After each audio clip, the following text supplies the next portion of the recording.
नमस्कार, स्वदेश न्यूज के इस खास कार्यक्रम सबकी बात में आप सबका स्वागत है। आज के हमारे मेहमान हैं डीजी ईओडब्ल्यू अजय कुमार शर्मा जी। आइए हम इनसे बातचीत करेंगे। सर, आपका स्वदेश न्यूज के इस कार्यक्रम में बहुत बहुत स्वागत है। धन्यवाद। सर, अक्सर ऐसा होता है जैसे इनकम टैक्स, ईओडब्ल्यू, लोकायुक्त, ये ऐसे नाम हैं, संस्था के नाम है कि जिससे एक आम आदमी या कोई भी कहें थोड़ा सा घबराता है, डरता है, एकदम से जैसे डर जाता है। आप इसको कैसे देखते हैं? नहीं, ये कहना तो सही नहीं है कि हमसे कोई डरता है, क्योंकि हमारे यहाँ लगभग 4000 शिकायतें लोग साल भर में करते हैं। अगर डरते होते तो फिर शिकायतें नहीं करते। ये एक्चुअली शासन, मध्य प्रदेश शासन की आर्थिक अपराधों से लड़ने वाली एक एजेंसी है। इसके साथ एंटी करप्शन के काम भी हम करते हैं, और जो सिस्टमेटिक जनता को लूटने का कुछ कंपनियां या इंडिविजुअल या जो व्यक्ति लोग अपराध करते हैं, उनके लिए विशेष रूप से हम लोगों को बनाया गया है। आर्थिक अपराध शाखा मध्य प्रदेश शासन ने सीबीआई के पैटर्न में 1976 के करीब बनाई थी, और हम लोग सामान्य प्रशासन विभाग के अंतर्गत आते हैं, और इंडिपेंडेंट हमारा सेटअप है। 7 संभागों में हमारे एसपीज हैं, पूरी टीम है, और हमारे यहाँ जितने भी बड़े अपराध होते हैं जिसमें 2 या 2 से ज़्यादा लोगों को अलग अलग तरीके से चीट किया गया हो, परेशान किया गया हो, उनके पैसे हड़प लिए गए हों, या बैंकों को एक निश्चित सीमा से ऊपर में अगर लोन में फ्रॉड किया गया हो, या कोई एंटी करप्शन का हो, तो वो हम लोग सामान्यता लेते हैं। आपने जैसा कहा कि क्या ऐसा माना जाए, अभी सालों से देखा जा रहा है कि ये जो संस्था है, कहीं ना कहीं इनकी जो टीथ है, या जितना जो काम कर सकते हैं, जितनी प्रभावी ढंग से काम हो सकता है, उसमें कहीं ना कहीं काफ़ी बैरियर्स आते हैं, क्योंकि गवर्नमेंट से कनेक्टेड है। क्या आप इसको सही मानते हैं? नहीं, ऐसा नहीं है। राज्य शासन की एक ये मैं आपको कहूँगा इंडिपेंडेंट संस्था है। इसमें डे टू डे वर्किंग में कोई इंटरफेरेंस नहीं है, पहले भी नहीं रहा, आज भी नहीं है। और परंतु क्या होता है कि जब आपके बड़े आर्थिक अपराध होते हैं या बड़ी घटनाएं होती हैं, तो बहुत समझदार लोगों ने किए होते हैं, जिनका एक आईक्यू बहुत ज़्यादा होता है, या तो पढ़े लिखे होते हैं। जो फ्रॉड करना बड़े लेवल पे होता है, या बड़े लेवल पे लोग जो चीटिंग करते हैं, वो नियम कायदों को जानते हैं, तो उसका दुरुपयोग करके करने का प्रयास करते हैं। तो इनकी विवेचना भी लंबी होती है, जटिल होती है, बहुत कॉम्प्लेक्स होती है, समय बहुत लेती है, तो इनमें समय लगता है। पर ऐसा नहीं है कि टीथ नहीं है, टीथ पूरे हैं। राज्य शासन ने पूरे अधिकार दिए हैं, हम लोगों को पूरे रिसोर्सेज दिए हैं, जो जो हम चाहते हैं वो सारी सुविधाएं हम लोगों को दी हैं, चाहे भवन हो, चाहे मैन पावर हो। मैन पावर की निश्चित रूप से कमी होती है, क्योंकि हम लोग जितने केस करने के लिए बने, उससे 10 गुना हमारे पास शिकायतें आ रही हैं। तो समस्या ये है कि हम जैसे 200 लोग हैं, जिसमें से हमारे 40 आईओ हो सकते हैं, तो आईओ साल में कितने केस कर सकता है, उसके हिसाब से हमारे यहाँ उससे 10 से 50 गुना तक ज़्यादा शिकायतें आती हैं, वो हम नहीं ले पाते हैं। तो हम बड़ी शिकायतों को ही लेते हैं, जिसमें आम जनता का हित जुड़ा होता है, या राज्य शासन के साथ किसी ने चीटिंग की होती है, चाहे वो शासकीय अधिकारी हो, चाहे प्राइवेट हो। इस तरह के प्रकरण हमारे यहाँ आते हैं, परंतु इनमें समय लगता है। तो इसलिए थोड़ा सा इसमें 1 से 2 साल 3 साल भी कई बार लग जाते हैं विवेचना, क्योंकि बहुत ही वृहद स्वरूप की होती हैं। पर हमारी सजायाबी लगभग 70% है यहाँ पर। तो जितने केस हम चालान करते हैं, उसमें 70% केसेस में सजा हुई है पिछले सालों में। ये तो बहुत अच्छी बात आपने बताई है कि अगर जितने भी केसेस की आपने विवेचना की हो, 70% चालान किए, जितने चालान कोर्ट में प्रस्तुत किया, 70% जो है वो अगर पनिश किए गए, माननीय न्यायालयों द्वारा किए गए। और बड़े केसेस, मतलब हमारे यहाँ ज़्यादातर बड़े ही केस आते हैं, तो छोटे केस, हम बहुत छोटे इंडिविजुअल केस सामान्यतः हमारे यहाँ नहीं आते हैं। तो कोई, जैसे आप बात कर रहे हैं जो बड़े केसेस हैं, और जैसा कि आपने अभी बताया कि ये जो फ्रॉड करते हैं, ये दीज पीपल ये अवेयर होते हैं, तो वो तरीके से करते हैं, सुनियोजित तरीके से करते हैं कि वो जल्दी से नहीं पकड़ में आए। तो आप लोगों को उतनी मेहनत करनी पड़ती है वो एविडेंस कलेक्ट करने के लिए। तो ऐसा कोई वाकया आपको, वैसे तो बहुत सारे वाकया होंगे, आपके ध्यान में भी होंगे, लेकिन ऐसा कोई बहुत इंटरेस्टिंग वाकया जो आप हमारे साथ शेयर कर सकें? नहीं, देखिए, हर केस का एक अलग होता है। जब तक ये केस कोर्ट में रहता है, हम उसके बारे में, क्योंकि हम ज़्यादा डिटेल इसलिए नहीं देते क्योंकि ये सब जुडिस होता है। उसमें अगर हम कुछ ज़्यादा चीज़ बताएंगे तो वो प्रतिकूल प्रभाव उसके प्रोसिक्यूशन पे पड़ सकता है। तो इसीलिए कोर्ट में हम अपनी सारी बातें रखते हैं। माननीय न्यायालय हमारे जो हम तथ्य पेश करते हैं, जो साक्ष्य पेश करते हैं, उनके आधार पर ही कार्रवाई करता है। और मतलब हर जगह जो एक सामान्य चोर होता है वो इतने नियम कायदों को नहीं जानता, इतनी चीज़ों को नहीं जानता, तो उसके लिए आसान हो जाता है। परंतु जो जानकार आदमी है, सामान्यतः उस संस्था से जुड़ा होता है जिस संस्था के साथ उसने फ्रॉड किया है, या उसकी कार्यप्रणाली से भली भांति परिचित होता है, वो उसके लूप होल जानता है, उसमें क्या अच्छाइयाँ हैं क्या कमियाँ हैं वो जानता है, तो उनका वो दुरुपयोग करता है। तो निश्चित रूप से आपको उनसे ज़्यादा अच्छी ट्रेनिंग देनी पड़ती है अपने आईओज़ को, उनसे ज़्यादा अच्छा आपको उसके बारे में अन्वेषण करना पड़ता है। और उन गलतियां जो उन्होंने जो किसी क्रिमिनल ने की है, किसी आर्थिक अपराधी ने की, उनको पकड़ना पड़ता है।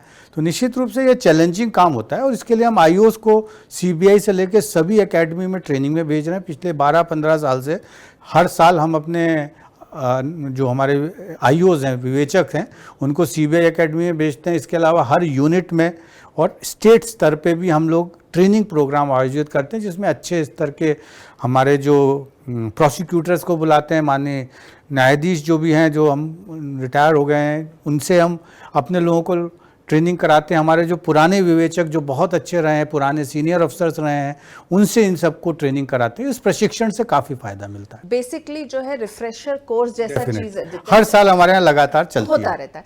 सर, आपकी कई फील्ड पोस्टिंग में आप रहे हैं, सालों से हमने आपको देखा है, बहुत अच्छे पोस्टिंग में रहे हैं। ईओडब्ल्यू में आप पहले भी रहे हैं, करीब 4 साल के आसपास। यू वर आईजी हियर, अब आप डीजी हैं, अभी भी आपको लगभग 1.5 साल होने को आया। तो आपने खुद को कैसे इक्विप किया कि आप इस जैसा आप बता रहे हैं कि आईओ की ट्रेनिंग होती, तो आपने अपने आप को कैसे इक्विप किया, क्योंकि ये बहुत टिपिकल होगा जॉब? देखिए, ऐसा है कि हम लोग जब आईपीएस की ट्रेनिंग में आते हैं तो हमें सभी चीज़ों के बारे में ना सिर्फ प्रशिक्षण दिया जाता है, बड़ा गहन प्रशिक्षण दिया जाता है। बहुत ही टफ रूटीन होती है, जो करना आसान नहीं होता, बहुत मुश्किल होता है। जब हम प्रशिक्षण कर रहे थे तो लगता था कि कहाँ आ गए, ये क्यों आ गए।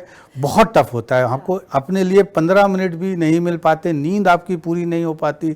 फिजिकल बहुत टफ है, इंटेलेक्चुअल बहुत टफ है। हमें सारे सब्जेक्ट लॉ से लेके सारी चीज़ें लगभग 11 महीने में पूरी करनी पड़ती हैं, और हम सब ने की हैं। तो जो भी आईपीएस की ट्रेनिंग करके आता है वो ये बहुत अच्छा प्रशिक्षित होकर आता है। इसके अलावा इन सर्विस प्रशिक्षण कोर्स लगातार चलते रहते हैं। मैंने इकोनॉमिक क्राइम्स में या मॉडर्न ट्रेंड के भी करीब 6 कोर्सेज विभिन्न सालों में अटेंड किए हैं। जहाँ तक फील्ड पोस्टिंग की बात है, हम लोगों को जो पोस्टिंग दी जाती है हम उसे फील्ड ही मानते हैं, चाहे वो मुख्यालय की हो, चाहे हमारे बटालियन की हो। और जहाँ तक हो सकता है, क्योंकि सभी की हमको ट्रेनिंग दी गई है, हम सबसे अच्छा अपना आउटपुट देने की कोशिश करते हैं। तो मेरे हिसाब से सारी पोस्टिंग फील्ड पोस्टिंग है, जहाँ भी हमको रखा जाए। बहुत अच्छी बात आपने कही सर, बहुत पॉजिटिव अप्रोच है आपका, क्योंकि जनरली हम लोगों ने देखा है कि एक ऑफिसर के अंदर ये हर वक्त लालसा रहती कि उसकी फील्ड पोस्टिंग, वो फील्ड में जाए। लेकिन आपने जैसा कहा कि चाहे मुख्यालय में रहो चाहे फील्ड में रहो, सब फील्ड पोस्टिंग, बहुत अच्छी बात है। लेकिन सर, आप फील्ड पोस्टिंग में रहे, फिर यहाँ पे हैं, ये मुझे जो समझ आ रहा है थोड़ा सा डेस्क जॉब होगा, काफ़ी कुछ पढ़ना होता होगा, जो आपके पास केसेस आते होंगे उसकी जो आप स्टडी करते होंगे, इकोनॉमिक ऑफेंस है तो कैसा है क्या है, तो इसके लिए आप किस तरह की अपनी तैयारी करते हैं? रोज आपका एक डेली रूटीन किस तरह का रहता है? देखिए, ये बात सही है कि इसमें हमारे टूरिंग जॉब काफ़ी कम होता है। हालांकि अब तो मैं आईओ नहीं रहता, हम लोग तो सुपरवाइजरी अधिकारी हैं, पर जो भी रिपोर्ट आती है हमारे यहाँ उसको हमें गहन अध्ययन करना पड़ता है। हमारे यहाँ पहले शाखा होती है, उसके बाद एआईजी, फिर हमारे जो आईजी या एडीजी होते हैं वो उसका पूरा एक उस पर टीप बना के लिखते हैं। हमारे जो लीगल एडवाइज़र सामान्यतः डीजे स्तर के अधिकारी होते हैं, माननीय न्यायाधीश ही होते हैं वो, या हमारे जो डीडीपी हैं, इन सब की एक पूरी टीप लगती है। आप कोई भी रिपोर्ट हमारे यहाँ जो आती है सामान्यतः 100 से ऊपर ही पेज की होती है। तो आपको पूरे साक्ष्य देखने पड़ते हैं, डॉक्यूमेंट्स देखने पड़ते हैं, सबकी टीप देखनी पड़ती है। तो निश्चित रूप से मेहनत का काम है, मैंने जैसे आपको बताया, इसलिए इसमें समय लगता है। तो हम ये नहीं है कि एक दिन में 10 केस इन्वेस्टिगेट कर पाएंगे, संभव ही नहीं है। हमें हो सकता है 15-20 दिन या 25 दिन या 2 महीने लगे एक केस के इन्वेस्टिगेशन में, क्योंकि ये बहुत वृहद स्वरूप का होता है। आपको इतने लोगों से जानकारियां लेनी पड़ती हैं, दस्तावेज लेने पड़ते हैं, क्योंकि हमारे यहाँ दस्तावेज बोलता है, यानी कागज़ बोलता है। जो कागज़ में लिखा होता है उसी के आधार पर आगे कार्रवाई होती है। तो हम लोगों का सारा चीज़ दस्तावेजी साक्ष्य मुख्यतः हम लोगों की रहती है। तो इसलिए इसमें मेहनत लगती है, डेस्क जॉब रहता है, पर हर तरह का जॉब आपको अच्छा लगना चाहिए। और हम लोग सबके लिए ट्रेंड किए गए, प्रशिक्षित किए गए। और हर आईपीएस अधिकारी या चाहे हमारे डीएसपी हो, चाहे सब इंस्पेक्टर हो, इन सब के लिए ट्रेनिंग दी गई है। जब हम लोगों की बेसिक ट्रेनिंग होती है 2 साल की, उसमें सारी चीज़ें ये सिखाई जाती हैं और हर लेवल पे सिखाई जाती है, सिपाही से लेके आईपीएस स्तर तक। सर, अक्सर हम लोग सुनते हैं, पढ़ते हैं कि जो इस तरह की संस्था रहती है उसके पास बैकलॉग बहुत हो जाता है, क्योंकि जैसा आपने भी कहा, अब लोग अवेयर भी हैं तो शिकायतें भी लेकर आते होंगे, इकोनॉमिक ऑफेंसेस थोड़े ज़्यादा भी हो रहे होंगे। तो इस तरह अगर आपके पास इतने सारे केसेस आ रहे हैं तो क्या वो बैकलॉग रहता है? बैकलॉग को आप लोग कैसे मैनेज करते हैं? वो एक चैलेंज होता है। निश्चित रूप से रहता है, क्योंकि हमारे यहाँ अगर जो हमारी कैपेसिटी अगर 100 कैच करने की है तो 5000 शिकायतें आती हैं। अब उन सब का निराकरण करने में समय लगता है, तो कई बार समय के साथ साथ पेंडेंसी बढ़ती है। तो अभी हम लोगों ने पिछले 8 महीने से एक विशेष अभियान चलाया हुआ है कि जितने ज़्यादा से ज़्यादा पुराने केसेस हैं उनका हम निराकरण करें। अगर चालान होना है तो माननीय न्यायालय में प्रस्तुत करें, खात्मा खारिजी होना है तो वो भी माननीय न्यायालय में प्रस्तुत करें, और शिकायत में अगर तथ्य नहीं पाए गए और हमारे स्तर पे ख़त्म होनी है तो वो की जाए। लास्ट ईयर हमने लगभग 350 शिकायतों का निराकरण किया था, जो लगभग 150-200 होती थी। इस साल हमारी उम्मीद है कि हम 400-450 शिकायत, जिसमें मुख्यतः ज़्यादातर पुरानी होंगी, उनका निराकरण करेंगे। चालान भी हम लोगों की पिछले सालों की तुलना में हमारा 3 गुने का है कि ज़्यादा से ज़्यादा पुराने प्रकरण और नए सभी का निराकरण करें, वह पुरानों का भी करें। ये नहीं कि नए का चालान करें, पुराना पेंडिंग है, क्योंकि ज़्यादातर कॉम्प्लिकेटेड है, जिसमें या तो साक्ष्य पूरे नहीं मिल पाए या उनको एकत्रित करने में दिक्कत आ रही है, तभी वो पेंडिंग है।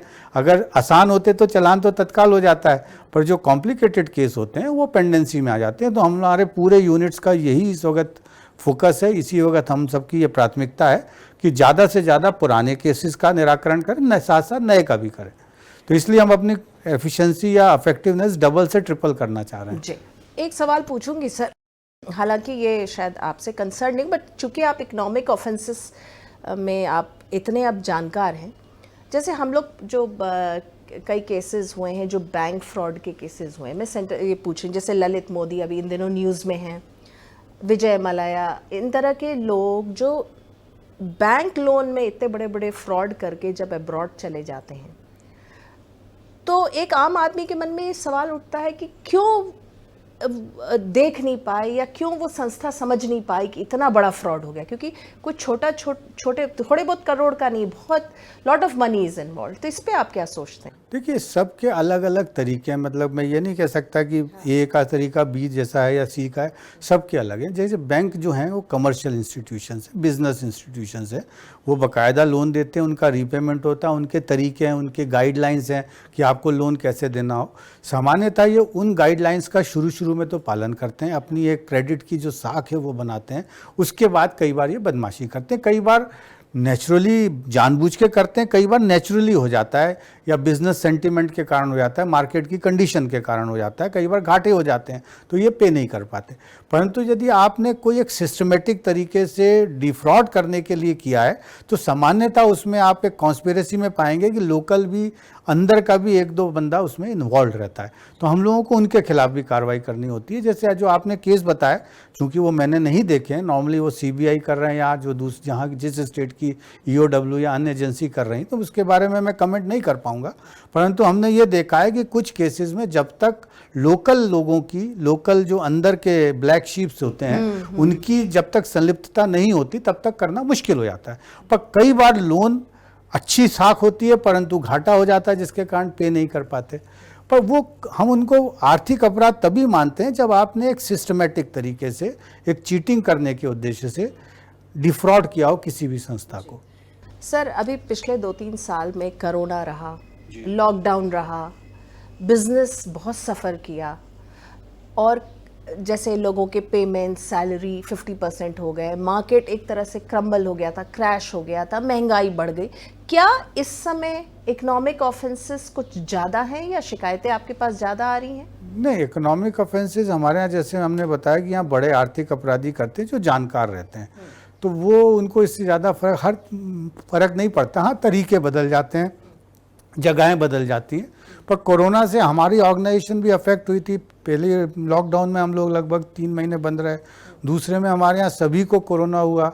हमारे 2 साथी हम को बिछड़ गए हमारे इससे, they died because of corona, क्योंकि पूरे समय तक आए। उसका हमारे एफिशिएंसी पे, इफेक्टिवनेस पे जरूर प्रतिकूल प्रभाव पड़ा है, हमारी डिस्पोजल पे प्रभाव पड़ा है, पर हम उसको पूरा कंपनसेट करने की पूरी कोशिश। आपने बताया है कि अभी आप लोग जो है बैकलॉग का मुहिम छेड़े में, मेरे ख्याल से इसी के कारण होगा, जो कोरोना और जो कई कारण, मैंने जैसे आपको पहले बताया, बैकलॉग उन्हीं केसेस का होता है जो कॉम्प्लिकेटेड होता है, बिल्कुल तो उनमें समय और ज्यादा लगता है। और कोरोना के समय कहीं ना कहीं, कोरोना के समय हमारे ऑल ऑफ अस, एवरीवन हमारे इस पूरे बिल्डिंग में सभी को एट ए टाइम कहीं ना कहीं हो गया था जी, सभी लोग अफेक्ट हुए थे। 3 महीने वाज वेरी बैड टाइम, क्योंकि वो कहाँ से हुए, क्या हुए, मैं नहीं कह सकता, कोई घर पे हुआ, कोई कहीं हुआ, पर उससे हम लोगों का नुकसान तो हुआ है। परंतु उसके बाद भी हमारे सारे कर्मचारियों ने, हमारे सारे आईओज ने, सारे एसपीज ने बहुत मेहनत से काम किया। सर, कितना प्रेशर होता है आप लोगों के ऊपर गवर्नमेंट का, चूंकि आप लोग गवर्नमेंट का हमारे पास प्रेशर नहीं होता, पर गवर्नमेंट चाहती है कि अगर उसने हमको कोई केस भेजा है तो उनका हम त्वरित निराकरण करके जो भी तथ्य हैं वो माननीय न्यायालय में रखें। बाकी कोई प्रेशर नहीं होता, पर प्रेशर अपना खुद का होता है। अगर हम जिस काम के लिए लगाए गए हैं, अगर हम वो पूरा नहीं कर पा रहे हैं, तो ये तो निश्चित तरह फिर हमारी कमी है, तो ये प्रेशर अपना ही होता है।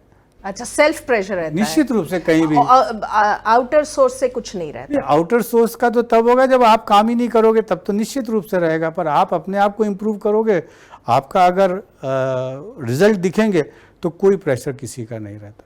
और वैसे ही जैसे मैंने आपको बताया, ये निष्पक्ष संस्था है, इसमें बहुत कम हम लोगों का इंटरफेरेंस किसी का भी बाहरी संस्था का होता है, क्योंकि हमारी हर चीज़ माननीय न्यायालय में जाती है। हाँ। जो ADJ 1 हर जिले में कोर्ट रहते हैं, वो हमारे विशेष न्यायालय होते हैं।